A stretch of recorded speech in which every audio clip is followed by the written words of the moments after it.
Umiikot hindi lamang gulong, kundi pati na ang diwa ng pagkakaisa habang matagumpay na isinagawa ng Ifugao Police Provincial Office ang isang makulay na fun bike activity bilang bahagi ng pagdiriwang ng ika-30 na Police Community Relations Month at pagpapatibay ng suporta ng PNP Wellness Program.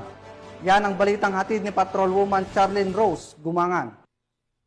Ay na idinaos ng Ifugao Police Provincial Office ang isang makabuluhang fun bike bilang bahagi ng pagdiriwang sa ika-30 Police Community Relation Month at bilang suporta sa PNP Wellness Program nito lamang Hulyo 2025. Ang naturang aktibidad ay pinangunahan ni Police Colonel Jeremias G. Oyawon, Provincial Director ng Ifugao Police Provincial Office, katuwang ang mga kalahok mula Ifugao State University, Ifugao Mountain Bikers, Batang Lagawe Cycle Team, at mga miyembro ng lokal na komunidad. Nagsimula ang rota sa Ifugao Police Provincial Office Ground pababa sa Ibulaw Bridge, papunta sa Barangay Hukab, Kiangan, at tumawid pabalik sa IPPO sa pamamagitan ng Barangay Kaba, Lagawi Road. Kinilala ng Ifugao Police Provincial Office at nagbigay ng mga token ang tatlong nangunang kalahok sa civilian category na sina Ginang Christine Henry T. Mission, BJD Boboban, at Pablito J. Tindungan Jr. Kinilala din ang tatlong nagwagi sa uniform category na sina Police Major Rodolfo T. Fatug, Police Executive Master Sergeant Marlon D. Abuan,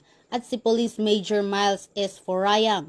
Bukod pa rito, isang espesyal na parangal ang ibinigay sa isang 76 taong gulang na nagtatapos, si Ginoong Alberto T. Lumawi, bilang pinakamatandang kalahok, habang kinilala din si Miss Trixie G. Pinkihan bilang top female finisher. Sa kanyang mensahe, pinahayag ni Police Colonel Oyawon ang kanyang taus-pusong pasasalamat sa lahat ng kalahok, lalo na sa mga miyembro ng mga komunidad na naglaan ng oras upang suportahan ang kaganapan. Ang mga aktibidad tulad nito ay hindi lamang nagtataguyod ng kalusugan at kagalingan, kundi pinapalakas din ang ugnayang nagbubukod sa atin. Ang aktibidad ay dinisenyo ng Ifugao PNP upang higit na mapatibay ang ugnayan ng pulisya, partners, stakeholders at komunidad. Mula dito sa bayan ng Lagawe, ako ang iyong PNN correspondent, Patrolwoman Charlene Rose Gumangan, alagad ng batas, tagataguyod ng balitang pulis.